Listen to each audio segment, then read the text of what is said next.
Boa noite, boa noite, boa noite. Estamos aí mais uma vez, né? Graças a Deus, dando continuidade aí um panorama bíblico.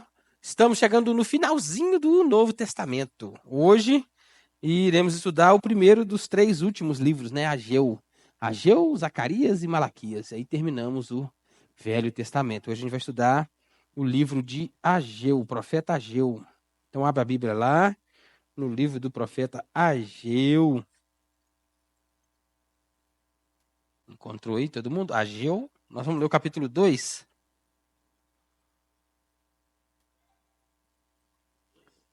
Ageu, capítulo 2. Nós vamos ler do 6 ao 9. Ageu 2, do 6 ao 9. Está escrito assim: Pois assim diz o Senhor dos Exércitos: Ainda uma vez, dentro em pouco, farei abalar o céu, a terra, o mar e a terra seca.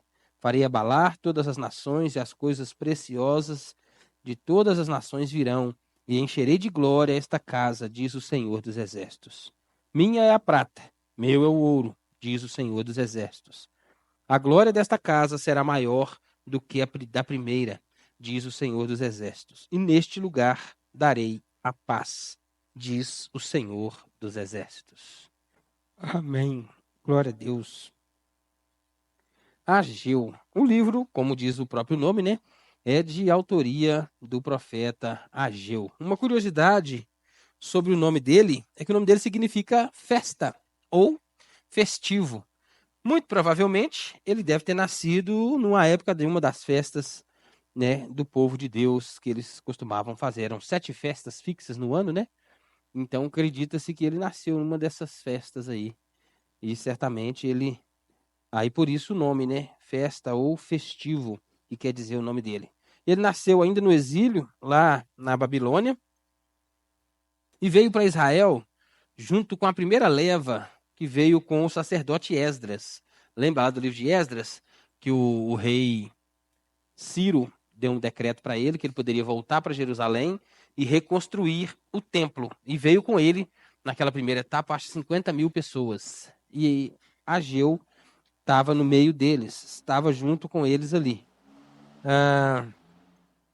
Também o livro de Esdras é o único livro fora, né, do próprio livro de Ageu, onde o nome dele é citado.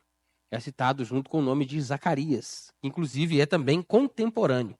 Todos os dois começaram o seu ministério no primeiro ano do rei Dario, já não mais o rei Ciro, né?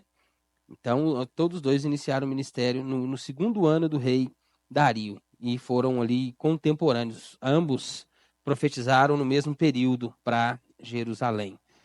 Um agiu de forma prática, né, daquela questão de pôr a mão na obra, que era de reconstruir o templo, e Zacarias já na ideia mais de restauração da vida espiritual da nação, que estava fraco, né? Inclusive lá no Zacarias a gente tem, né, a conversa de Deus com o povo.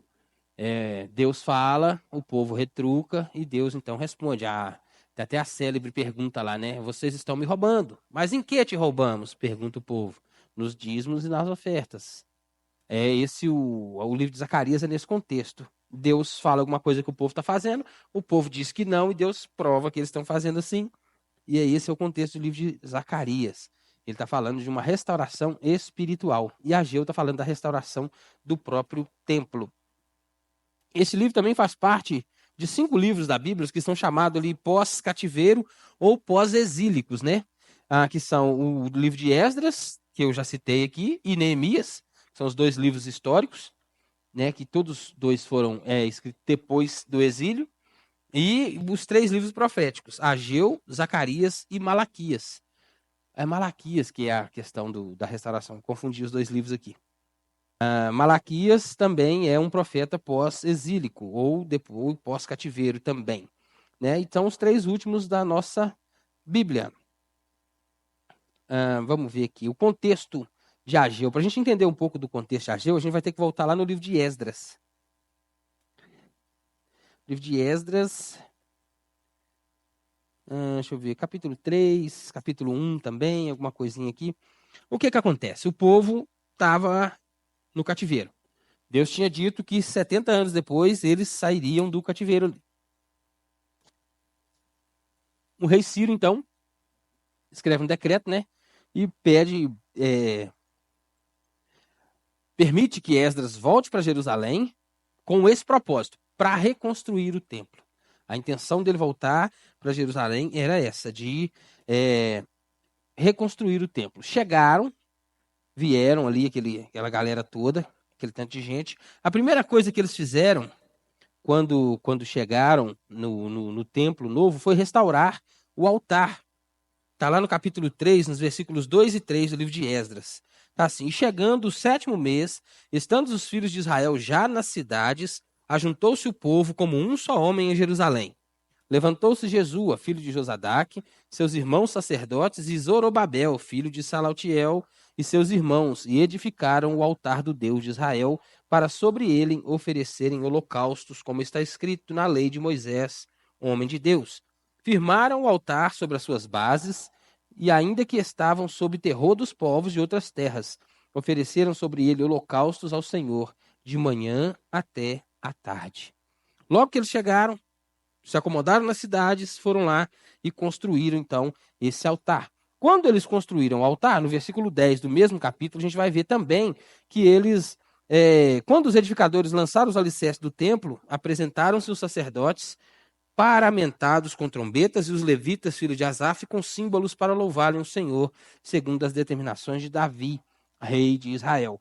Nesse mesmo tempo, foram lá, reconstruíram o altar e já lançaram ali as bases do novo templo, da reconstrução do templo. Então colocaram ali os alicerces do novo templo que eles iriam construir.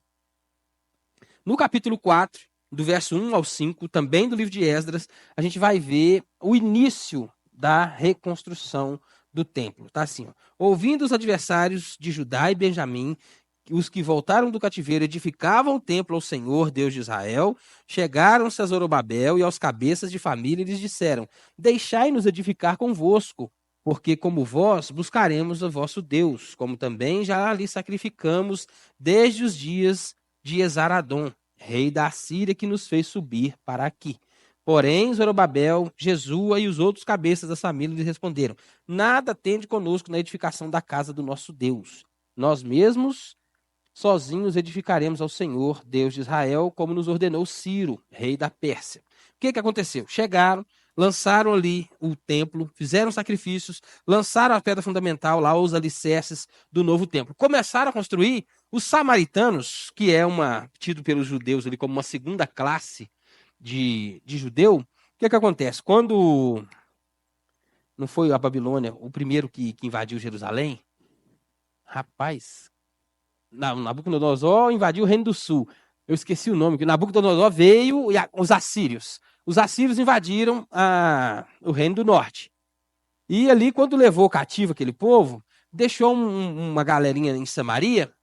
E aí, quando Nabucodonosor tomou o reino dos assírios, Samaria estava ali. O que Nabucodonosor fez? Era um costume do reino babilônico. Eles não dominavam sobre as pessoas, tirando deles ali os deuses, nada disso eles tiravam, eles deixavam que o povo tivesse certa liberdade, mas eles misturavam pessoas no meio deles para que outros deuses passassem a ser adorados, com a ideia de, sem que as pessoas percebessem, tirar deles a identidade, tirar deles isso, para casamento. Isso era um plano muito bem feito pelo Nabucodonosor, e foi isso que ele fez. Deixou o pessoal em Samaria, levou uma galera de gente de um monte de outro lugar e misturou com os judeus samaritanos. Aí casaram-se com a filha dos outros, tiveram filhos, deram o filho dele em casamento, passaram a adorar outros deuses. Então, por isso que os samaritanos eram tidos pelos judeus como um povo impuro, um judeu de segunda classe, vamos dizer assim, na cabeça deles. Então, chegou aqui e eles queriam ajudar a reconstruir o templo. Aí o pessoal falou: não, aqui não, vocês não vão ter parte nessa obra. Aí o samaritano, então, ficou invocado. Aí começou a colocar empecilho, atrapalhar essa obra. Né? Tentaram de tudo que é jeito atrapalhar, parar a obra. Viram que a obra não parava, o que eles fizeram? Escreveram uma carta, enviaram para o rei, que já não era mais Ciro, agora era o rei Artaxerxes, e falou com ele: olha, esse povo aqui vai dar trabalho para você. Que eles é trivida, já deu trabalho para outros impérios aí. Na hora que eles firmarem aqui, eles vão dar trabalho para o seu reino, se eu fosse, você não deixava construir o templo, não. Então, Artaxerxes vai e baixa um decreto.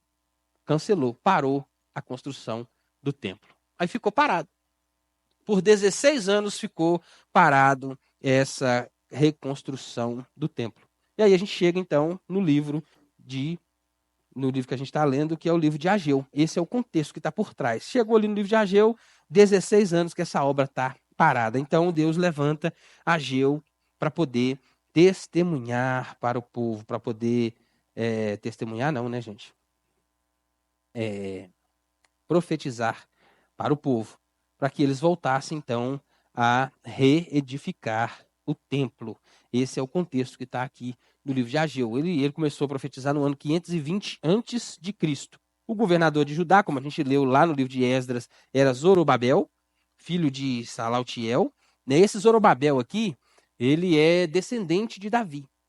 Ele é governador da cidade, mas ele também é descendente de Davi. A gente vai ver um pouquinho mais para frente aqui que a promessa, a última promessa do capítulo, o último versículo do capítulo do livro de Ageu, do segundo capítulo, tem uma promessa feita a Zorobabel. E a gente vai ver que essa promessa não é feita diretamente a ele, a pessoa dele. É claro que ele, né, foi próspero, porque Deus prometeu que seria, mas está falando do que viria dele, da raiz de Davi, que Deus prometeu que um dia iria reinar sobre o povo, né? Então, Zorobabel era o governador, ele era neto. Eu acho que eu anotei aqui. Ah, não anotei, não? Não anotei. Eu deixei passar batido. O governador de Judá, o Josué aqui também, que é o sacerdote, não é o Josué lá do Pentateuco, tá? É outro Josué esse aqui. Não é o mesmo que a gente costuma ler, né? Os mesmos nomes. E aí tentar linkar uma coisa com a outra. Mas não é, não. Isso. Filho de Num. Isso aí. Bom, as palavras-chave desse livro são edificar, né? E templo. As principais palavras do livro. Mas tem outra coisa que acontece. Tem uma, uma expressão que ela aparece no livro, só tem 2 versículos. Mas essa expressão, 2 capítulos. Aparece 14 vezes aqui a expressão Senhor dos Exércitos. Isso é algo interessante a gente parar para pensar, porque primeiro mostra, né? De quem era o templo, quem queria que eles reconstruíssem o templo, né? Do que se tratava isso, né? De quem é que estava mandando o profeta falar. O profeta não estava falando de si mesmo, né? Tinha alguém que estava falando, que estava mandando, passando para ele, né, a mensagem que gostaria que ele passasse. Senhor dos Exércitos faz uma referência ao Deus de toda a terra. É isso que quer dizer Senhor dos Exércitos. Senhor dos Exércitos é exército. Quando se fala exército, tem uma passagem, eu não vou me lembrar onde, que fala que o povo adorava até os exércitos do céu. Os exércitos do céu é lua, sol, os planetas, estrelas. É isso que se trata quando se fala os exércitos do céu. E quando fala que Deus é Senhor dos exércitos, ele é Senhor dos exércitos que tem na terra, dos exércitos de enxame de animal, de ave, de peixe, de tudo que se move sobre a terra, e também os exércitos que há no céu. Então Deus é Senhor dos exércitos, é um Deus universal, ele domina sobre toda a criação. Por isso o nome Senhor dos exércitos. É algo curioso que a gente vê, fala bastante, e muitas vezes a gente não para pensar, mas quando se refere ao Senhor dos Exércitos, é esse Deus. Que todos os exércitos, qualquer exército, exército de peixe, exército de gente, de ser humano, qualquer exército que exista está sob o governo desse Deus. Por isso, Senhor dos Exércitos. É ele que está mandando a profecia. É ele que está falando, né? As palavras-chave são templo e edificar. O versículo-chave, temos 2 versículos aqui que é interessante, né? O versículo 4 do capítulo 1 diz assim: acaso é templo de habitar de vós em casas apaineladas, enquanto esta casa permanece em ruínas? E o versículo 8 também do capítulo 1, que diz assim: subi ao monte, trazei madeira e edificai a casa, dela me agradarei e serei glorificado, diz o Senhor. Então, os 2 principais versículos. O que estava acontecendo aqui? Porque são os 2 versículos-chave. Versículo 4. O povo chegou, como a gente viu, reconstruiu, começou, aí parou. Teve que parar a obra. E estava quieto ali. E o povo estava assim, ainda não é hora da gente começar a edificar a casa. Não dá. Quer ver versículo 2? Isso, versículo 2 do capítulo 1. Assim fala o Senhor dos Exércitos. Este povo diz, não veio ainda o tempo em que a casa do Senhor deve ser edificada. O que estava acontecendo? O povo estava ali, 16 anos, o templo, a obra do templo parada. Eles estavam passando por dificuldades financeiras enormes, a falta de chuva. Aí, se você ler o livro aqui, você vai ver que o próprio Deus, né, tinha cerrado as chuvas, era um povo muito agrícola, então o rebanho não rendia, as plantações que plantavam também, eles achavam que ia se fartar e não fartava, nada dava certo para eles. Aí na cabeça do povo está assim, se está faltando recurso, se está faltando dinheiro, se está faltando, né, então não é hora ainda de edificar o templo. Porque o templo é de Deus, né? Então, já que é Deus que é para ele que nós vamos fazer, então quando for a hora, Deus vai derramar a bênção, né, para que a gente tenha recursos para fazê-lo na cabeça do povo. Eu acredito que era isso que o povo está falando aqui. Mas aí Deus, no versículo 4, fala com eles. Mas acaso é tempo de habitardes vós em casas apaineladas, enquanto esta casa permanece em ruínas? A gente vê que não era por falta de recurso que o povo não estava fazendo. Não é porque faltava recurso. Faltava o que a gente sempre fala, né? Faltava foco. O que faltava? O povo realmente se preocupar com o que deveria se preocupar, que era a casa do Senhor. Porque as casas apaineladas aqui, é referência a casas suntuosas mesmo, casa que tinha forro, casas bem bacanas, coisas muito bem feitas. Se estava tendo recurso para a casa deles, por que não tinha recurso, então, para o templo de Deus? Faltava, era o foco. Faltava o povo voltar-se de fato para o Senhor. Aí no versículo 4 Deus fala, ó, vocês estão falando no versículo 2, ó, ainda não é tempo de edificar a casa de Deus. Isso é o povo estava pensando, o povo estava falando isso. Aí Deus fala, mas já que não é tempo de edificar minha casa, por que a casa de vocês, então, está sendo edificada? Por que a casa de vocês, né, está indo de vento em popa? Aí no versículo 6, no versículo 5 tem uma outra expressão que aparece muito aqui nesse livro, que está escrito assim, considerai o vosso passado.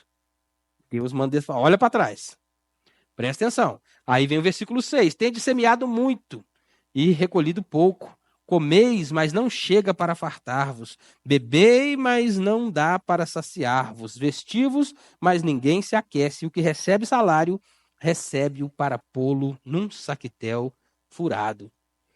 Versículo 7 de novo. Assim diz o Senhor dos Exércitos: considerai o vosso passado. Olha para trás.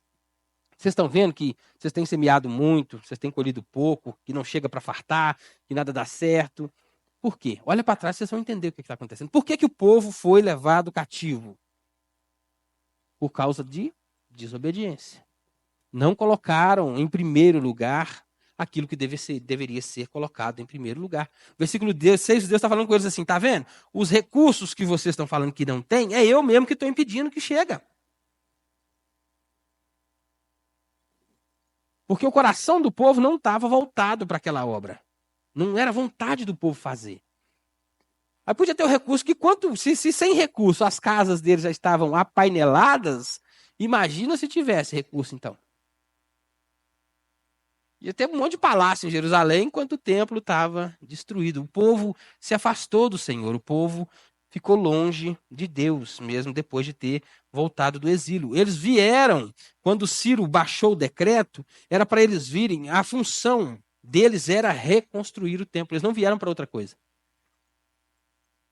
Ciro baixou o decreto para que viessem reconstruir o templo do Senhor. Aí o povo veio, chegou ali, teve dificuldade, é claro, teve os problemas com os inimigos, teve a própria carta, né, do rei. Como é que você vai contra um rei naquele tempo, né, para construir?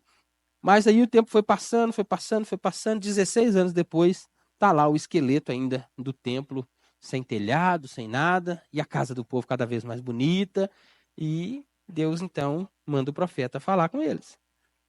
Ó, fala para esse povo aí que está na hora deles voltar para o serviço, está na hora deles voltar a fazer o que vieram para fazer. 16 anos e o templo ali parado. E não só o templo, né? A gente vai ver um pouco, depois que o templo ficar pronto, ainda restam os muros da cidade, todos destruídos, ainda que depois vem Neemias para reconstruir os muros da cidade. Aí o templo já está reconstruído. A profecia, o tempo de profecia de Ageu foi curto. Foi de 4 meses aproximadamente. De junho a setembro ali, segundo os estudiosos. Né? E também são um livro tão pequeno, mas tem 4 profecias contidas nesse livro aqui. E todas elas começam da seguinte forma, tem também uma expressão. Diz assim, no segundo ano do rei Dario, no 6º mês, no 1º dia do mês, veio a palavra do Senhor por intermédio do profeta Ageu. Então são 4 profecias que ele declara nesse livro aqui. Todas elas começam assim, veio a palavra do Senhor ao profeta Ageu. Veio a palavra do Senhor ao profeta Ageu. A primeira profecia está no capítulo 1, do versículo 1 ao 5, que é o chamado para a reconstrução do templo e o abandono da apatia. Deus chamando o povo para reconstruir. Diz assim, do versículo 1 ao 5. No 2º ano do rei Dario, no 6º mês do dia, no 1º dia do mês, veio a palavra do Senhor por intermédio do profeta Ageu, a Zorobabel, filho de Salatiel, governador de Judá, e a Josué, filho de Josadaque, o sumo sacerdote. Outra coisa também que a gente vai ver, fica bem claro nesse livro aqui, é que essa profecia de Ageu é direcionada à liderança daquele tempo. Tanto à liderança política, quanto à liderança religiosa. Toda vez que ele profetiza a Zorobabel, que era o governador, e a Josué, que era o sumo sacerdote. As profecias dele são direcionadas aos dois. E, por consequência do que os dois fazem, o resto da população abraça. Então, sempre é assim que acontece. Ele fala aos dois o que o Senhor mandou falar, e aí o povo responde. Para nós é algo bem interessante, né? A gente vive falando isso, o pastor, inclusive, fala com frequência. Vocês não pensam que o tanto que essa liderança preocupa com a igreja. Que a gente tem sempre isso em mente. Né? Tal a liderança, tal são os seus liderados. Assim como é a liderança, assim são os liderados. Se o coração do líder não tiver na obra, se a mão do líder não tiver na obra, muito provavelmente vai faltar quem trabalha. O próprio livro de Neemias também mostra isso, né? Que ele veio como governador, ele era autoridade, ele tira dinheiro do bolso dele, ele não foi pesado para ninguém, ele deu exemplo, né? Ele organizou tudo, ele estava lá quando o muro estava sendo construído, o pessoal com lança na mão, com espada na mão, ele estava ali. Né? Então é uma liderança ativa, e a gente vai ver aqui o que faz diferença isso. Então do capítulo 1 ao capítulo 1, do versículo 1 ao 5, ele chama o povo para a reconstrução. A gente viu aqui o versículo 2, a gente já viu até o versículo 5. Depois, a segunda profecia desse capítulo está lá no capítulo 2, começa no versículo 1 e vai até o versículo 9. Diz assim, no 2º ano do rei Dario, no 7º mês, ao 21º dia do mês, veio a palavra do Senhor por intermédio do profeta Ageu, dizendo, de novo para os dois, fala agora a Zorobabel, filho de Salatiel, governador de Judá, e a Josué, filho de Josadaque, o sumo sacerdote. Sempre dessa forma. Veio a palavra do Senhor e ele vai lá e fala para os dois. O que trata essa segunda profecia? Né, das bênçãos advindas da obediência a essa ordem. Agora ele está falando aqui, olha, primeiro ele chama o povo para reconstruir. Vamos lá, vamos fazer, você espera muito, e falou aqui, né, que é o próprio Deus quem está retendo tudo que eles estão fazendo. Quer ver? No capítulo 10 e 11 do versículo 10 e 11 do capítulo 1. Por isso os céus sobre vós retêm o seu orvalho e a terra os seus frutos. Fiz vir a seca sobre a terra e sobre os montes, sobre o cereal, sobre o vinho, sobre o azeite e sobre o que a terra produz, como também sobre os homens, sobre os animais e sobre todo o trabalho das mãos. É Deus falando, eu fiz vir a seca porque vocês não estão reconstruindo a minha casa. Agora no capítulo 2 ele já começa o seguinte, olha, se o quadro mudar, se vocês pegarem na obra para fazer, olha o que vai acontecer. A partir do versículo 3, diz assim, quem dentre vós que tenha sobrevivido, contemplou esta casa na primeira glória. E como vedes agora, Não é ela como nada aos vossos olhos? Ora, pois, sê forte, Zorobabel, diz o Senhor, e sê forte, Josué, filho de Josadaque, o sumo sacerdote, tu e todo o povo da terra, sê forte, diz o Senhor, e trabalhai, porque eu sou convosco, diz o Senhor dos exércitos. Pega para fazer, porque eu sou com vocês. A primeira coisa é essa. Pega para fazer o serviço. Pega que eu estou com vocês. E aí a gente viu no versículo 5 ao 9, né, que fala da glória da segunda casa, que seria maior do que a primeira. Tem algo interessante também lá no livro de Esdras, quando o povo chega e volta para Jerusalém e vê o templo destruído, acontecem duas coisas. Os velhos choram e os novos faz festa. Os velhos choraram porque viram a ruína que o templo estava, e eles viram o templo de Salomão em pé. A glória que foi aquele templo, o tamanho que ele era, a suntuosidade que era, tanto ouro, tanta coisa que não dá nem para contar. Era muito grande, muito bonito, uma obra magnífica, era o templo que Salomão tinha construído. Aí os velhos choram porque lembra desse templo. E os novos soltam brados de alegria porque chegou ali. Apesar de não ter conhecido o templo antigo, agora é a nossa vez, agora é a nossa hora de fazer isso. E diz que foi tanto o choro de um lado e a alegria do outro, que o brado era tão grande que ninguém sabia se era o choro ou se era a alegria do povo que estava ali. Aí aqui agora o profeta chama a atenção dos velhos. Quem dentre vós viu a glória dessa primeira casa? E agora, não está ela toda destruída aos vossos olhos? Aí ele diz, ser forte, né, reconstruir a casa, porque a glória da segunda casa será maior do que a primeira. E aqui é uma referência claríssima a Jesus Cristo. Pode falar.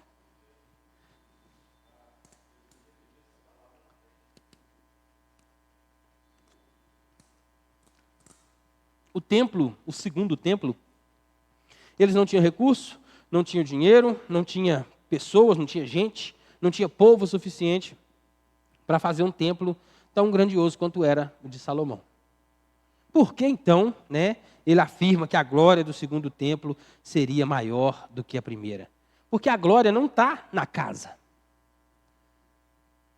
A glória da Igreja Presbiteriana Vida Nova, ou o que quer que seja, não está nessas quatro paredes. A gente não está aqui nessa noite porque vocês vieram ouvir o Walter. Se foi, eu sinto muito, mas vocês podem voltar para casa, não tem nada para dar a ninguém, não.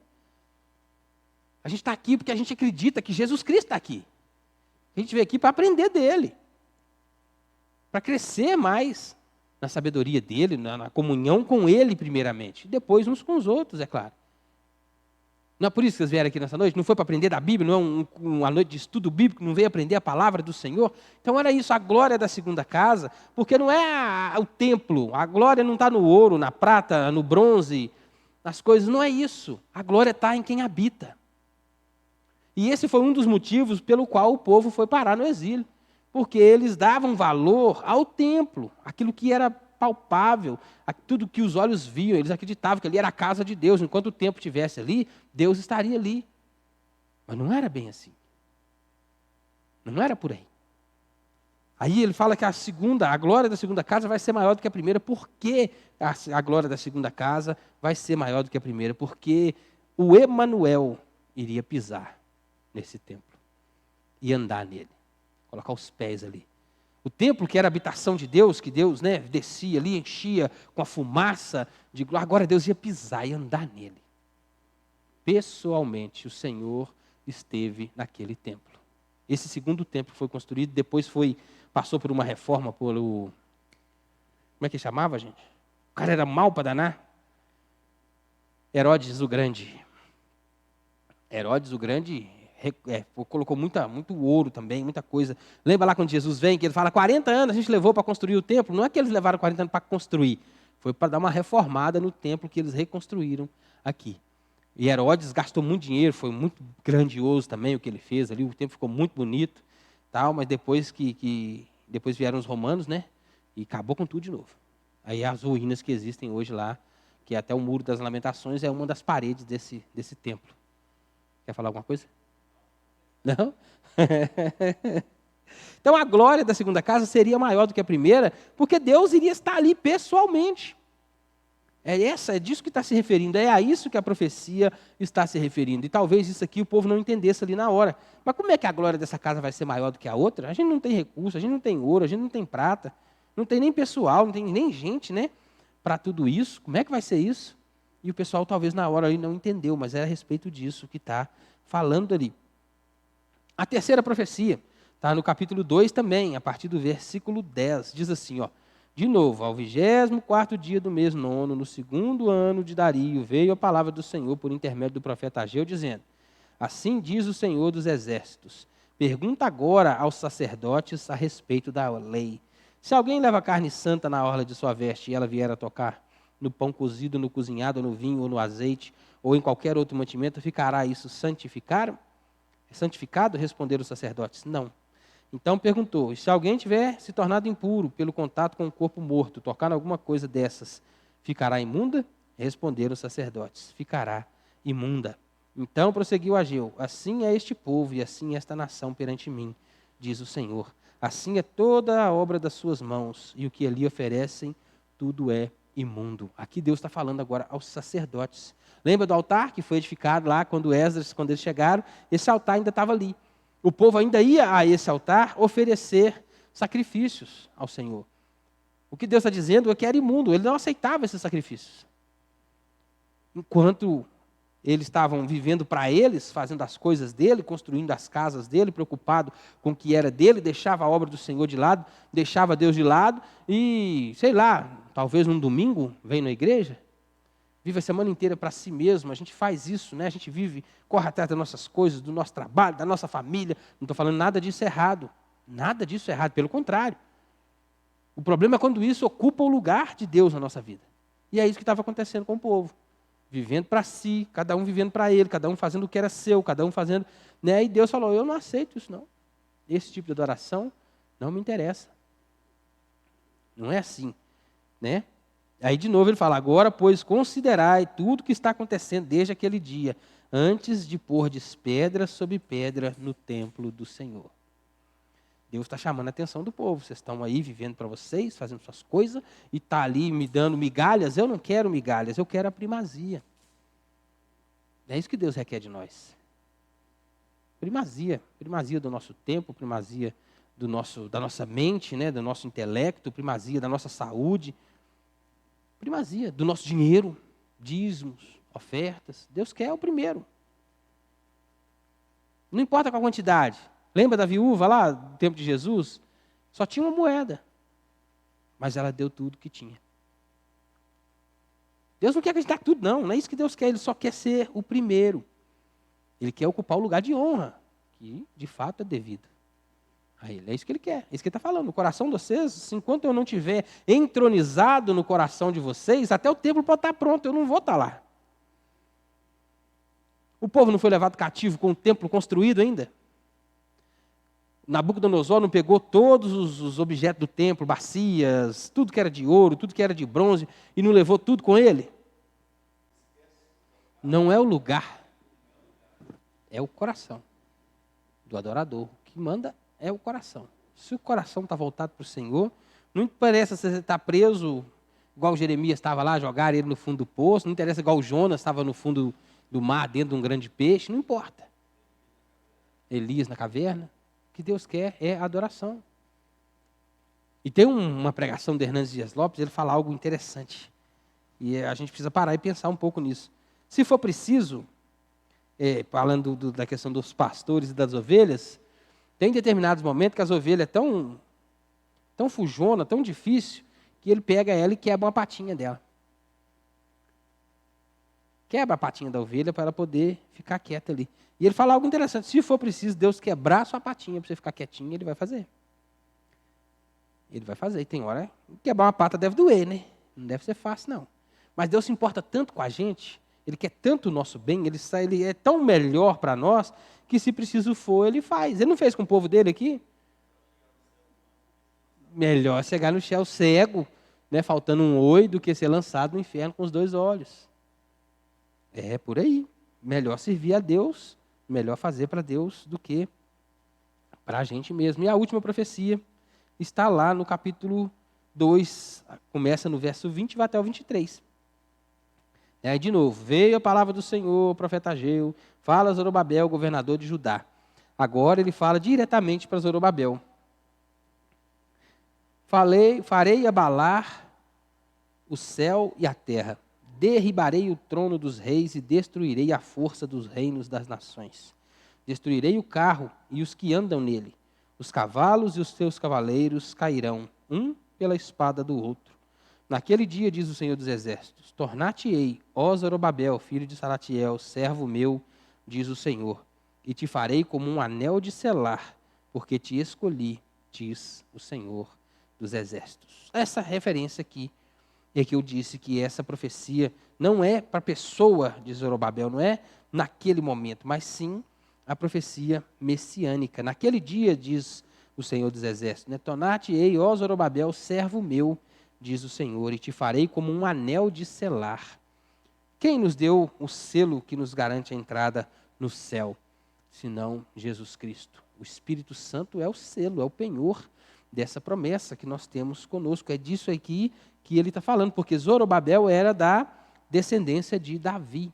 Ele era, eu tinha notado, o neto ou bisneto de uma outra pessoa, que tem a ver com a linhagem do rei Davi. Ele veio da linhagem de Davi.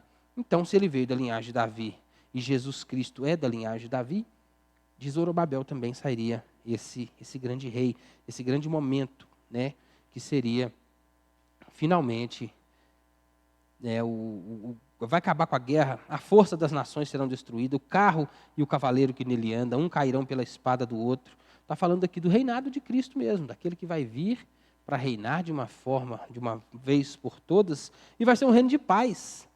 Não vai ter guerra mais, né? A gente viu domingo de manhã o texto de Isaías, né, que fala que a bota, a roupa dos soldados vai ser tudo lançada no fogo, vai servir de pasto para o fogo. É disso que está falando, um reino de paz.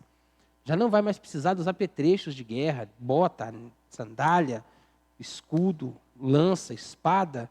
Nada disso vai ser necessário mais, porque o Rei dos Reis, quando vier, vai instaurar um reino de paz. E quem é que vai se levantar contra ele, né? Vai estar todo mundo debaixo dos seus pés, todo mundo ali, né, debaixo dos pés de Cristo. Tudo vai estar sob o governo dele, vai estar tudo nas mãos dele quando ele vier. Então não tem jeito mais, né, para ter guerra. Não adianta mais, essas coisas não vão mais acontecer. E é isso que a gente espera, graças a Deus. Isso, neto de Jeoaquim, esse é o Jeoaquim, o rei. Isso, rapaz, boa, tá vendo aí? Lembrou, neto de Jeoaquim, rei de Judá. Ele é um dos descendentes, né, daquele do qual vai vir o Messias. E lá em Mateus também fala que ele está na genealogia de Cristo.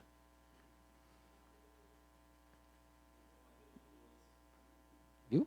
Está escrito lá. Então a gente vê que está tudo ligado. A grande mensagem, talvez, do livro... A grande mensagem do livro de Ageu talvez seja essa da centralidade de Deus.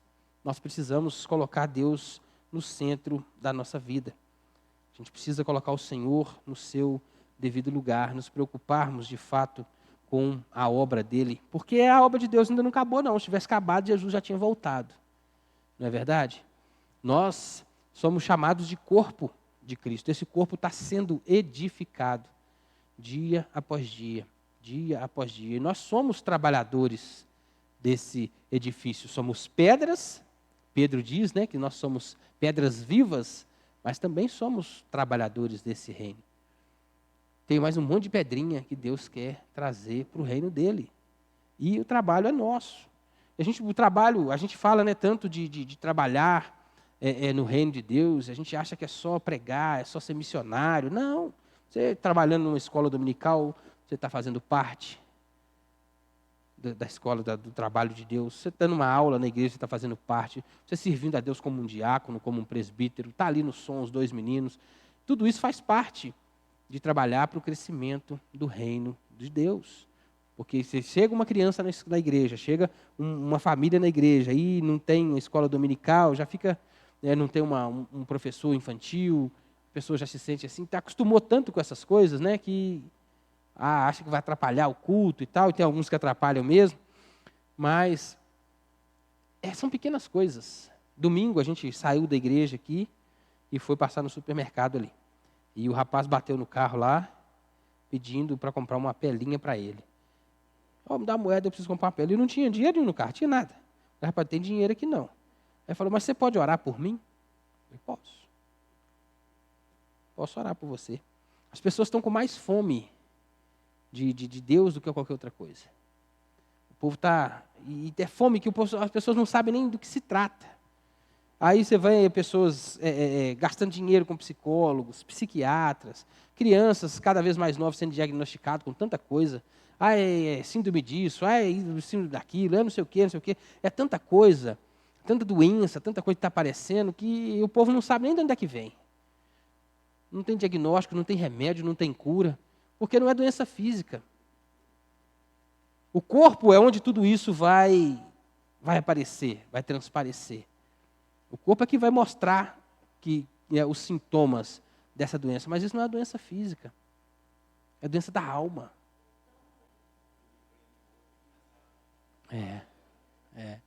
Só que o mundo não sabe a falta que ele sente. A pessoa que está lá fora não sabe o que falta. Sabe que falta alguma coisa. Tem um trem fora do lugar. Tem um negócio que está errado ali. A pessoa sabe que tem um trem errado, aí procura um vício. Aí é vício, diversos vícios. Tudo que você imaginar aí. O telefone hoje, para mim, eu acho que é pior do que qualquer outro vício aí.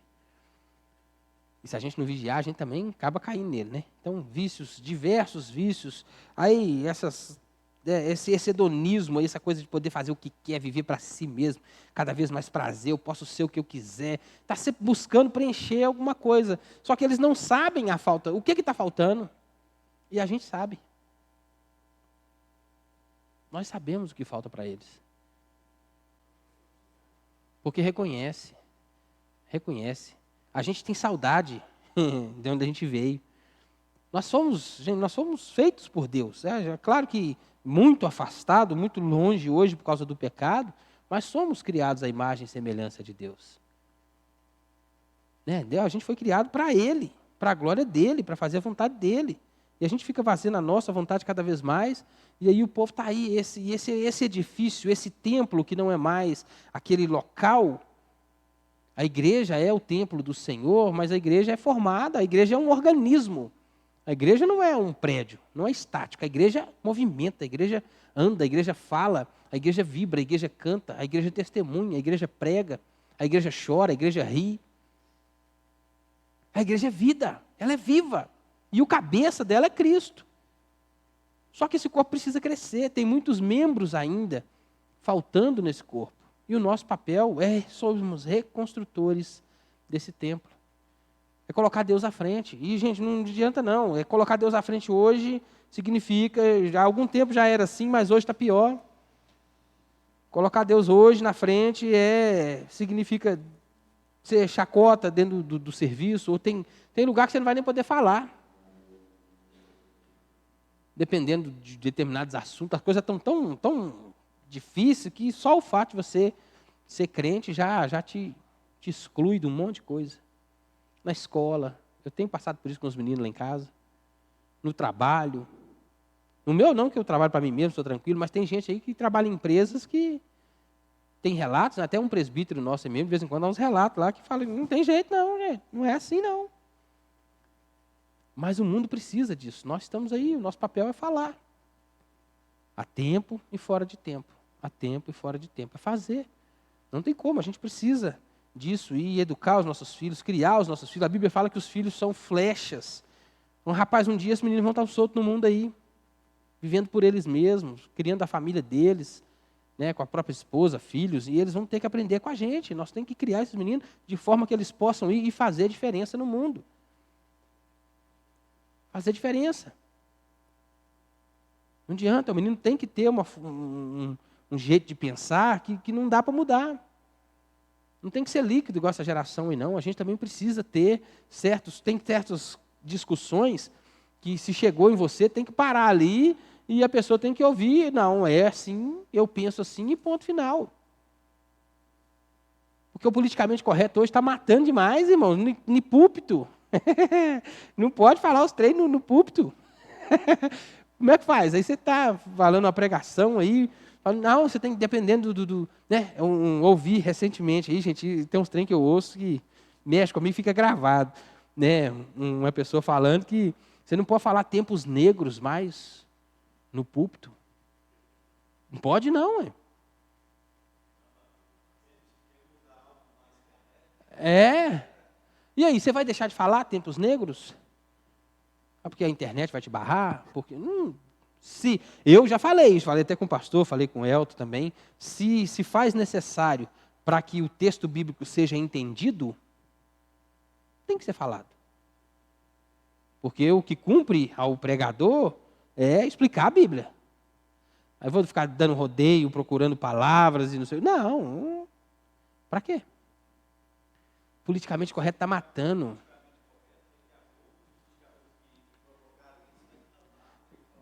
Vai, já estão clamando, já. Sabe, politicamente correto está censura. Dependendo do assunto, você não deve, até com gente da igreja. Você não pode falar determinadas coisas. Mas por que não pode? Mas não é assim não, irmão. Não, é assim sim. Um dia desse eu estava no futebol, e futebol é tranqueira, a gente brinca, ri e tal. Aí eu brincando com o menino, eu falei, ô gordinho, toca a bola aí e tal. Mas não chama o menino de gordinho não, mas ele é gordinho, ué. Mas se o pai dele achar ruim, eu falei, é problema dele para lá, ué. Hã?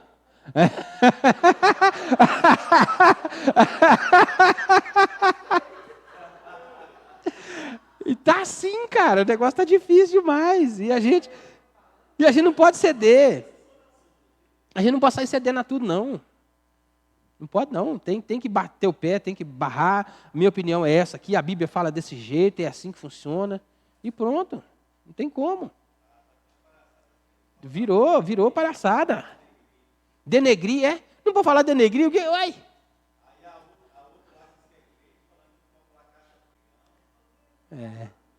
E outra coisa, irmãos, que fica claro no livro de Ageu, e eu quero terminar aqui, é o seguinte. Deus levantou o profeta para falar, Deus levantou ele para chamar a atenção, Deus falou com ele, fala com o povo para reconstruir, e aconteceu algo maravilhoso aqui. O povo ouviu o profeta. Ageu foi muito bem sucedido, o seu ministério foi bem sucedido. Ele levantou, falou primeiro a Zorobabel, a Josué, eles se levantaram, se fortaleceram, foram e reconstruíram o templo. Deus falou através do profeta, o povo ouviu a voz de Deus e foi abençoada aquela nação. E a gente precisa entender, ouvir a voz de Deus e fazer o que Ele nos manda fazer. Sem temer homens, sem temer os nossos dias, sem temer as ideologias, sem temer o que o mundo tem para fazer, porque tem um texto que o próprio Cristo fala, o que o mundo pode fazer é te matar. Não tema aquele que pode tirar a vida, mas teme aquele que pode, além de matar o corpo, lançar a alma no inferno. A esse é que nós devemos temer. Deus tem poder para isso, para lançar a alma no inferno. E Pedro diz que cumpre-nos antes obedecer a Deus do que aos homens. A gente precisa estar antenado nisso, prestar atenção na palavra de Deus. Né? Se, sei lá, determinado pregador, ou foi na internet, ou foi na igreja, ou foi o pastor, ou foi não sei quem, se alguém falou alguma coisa e aquilo mexeu com você e está dentro da Bíblia, não leva aquilo para o lado pessoal, não. Porque se o profeta falou, se alguém falou, se está dentro da palavra de Deus, se a palavra de Deus foi lida, explicada e aplicada, e aquilo mexeu com você, baixa a cabeça e assume isso, porque é Deus falando. A gente precisa voltar para essas coisas, voltar para essa realidade e começar a ouvir a voz de Deus e lutar para poder praticar aquilo que Ele tem falado. Porque eu tenho dito com muita frequência isso. A igreja não é mais relevante nos nossos dias. Perdemos a relevância. Você falar que é crente hoje é motivo de chacota ou até de escárnio muitas vezes, por causa do testemunho que muitos têm dado aí. A gente precisa testemunhar do Senhor de uma forma positiva. E o crente precisa sim, tá? O povo diz que não, eu tenho que viver, não importa o que o outro pensa de mim. Importa sim. Pedro fala isso na sua carta, Tiago fala isso na sua carta. Importa sim como o povo vê o crente. Não é igual de cá. Os falsos mestres, os falsos, né, os lobos também são vistos nos meios das ovelhas, porque a ovelha tem característica de ovelha.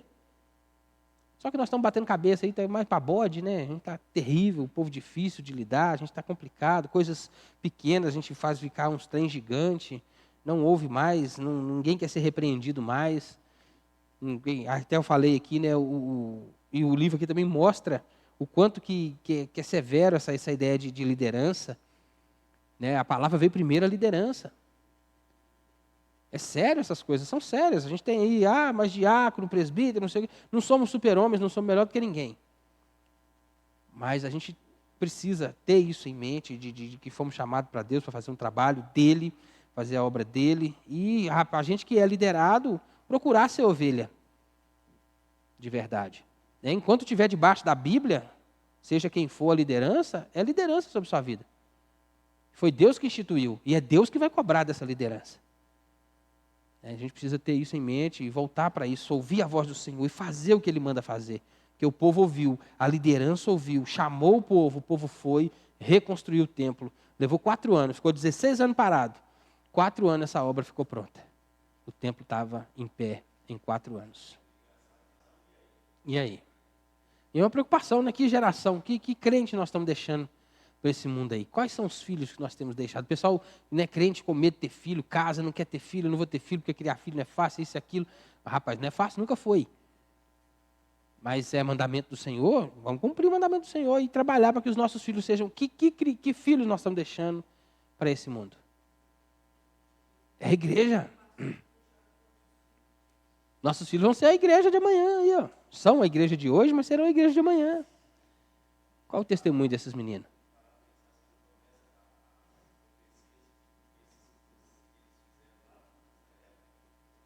Todas. Todas também estão se cumprindo. Então, nenhuma dessas profecias passaram. E a Bíblia diz que a palavra de Deus não vai passar. Se tudo se cumpriu, irmão, por que duvidar que Ele está voltando? Ele está às portas. E eu acredito que não vai demorar muito, não. Queira Deus que seja breve. Maranata. Acabar com esse sofrimento, acabar com esse trem, misericórdia, Senhor. Hã? Mas graças a Deus, aí. Não vou precisar mais, não. Ele foi fazer para nós, né? Ele foi construir para nós. As casas também podem. Nós também constrói, não tem problema não. Aí não vai ter defeito, não vai errar ponto de nível, não vai errar alinhamento, não vai ter nada errado, vai ser tudo perfeitinho. Também não, vai ser bom demais, graças a Deus. Então é isso, irmãos, a gente precisa, né, esse é o estudo de hoje, a gente precisa aprender pelo menos essas duas coisas com Ageu aí, de abraçar o que Deus tem mandado, de falar, né, de pegar firme e de coloca Deus acima de tudo, buscar primeiro o reino de Deus e a sua justiça e todas estas coisas vos serão acrescentadas. É isso que Jesus falou, é a grande mensagem do livro de Ageu. E a outra é essa aí, da gente pegar mesmo, pôr a mão no arado e trabalhar. Trabalhar. Porque quem ganha com isso é nós.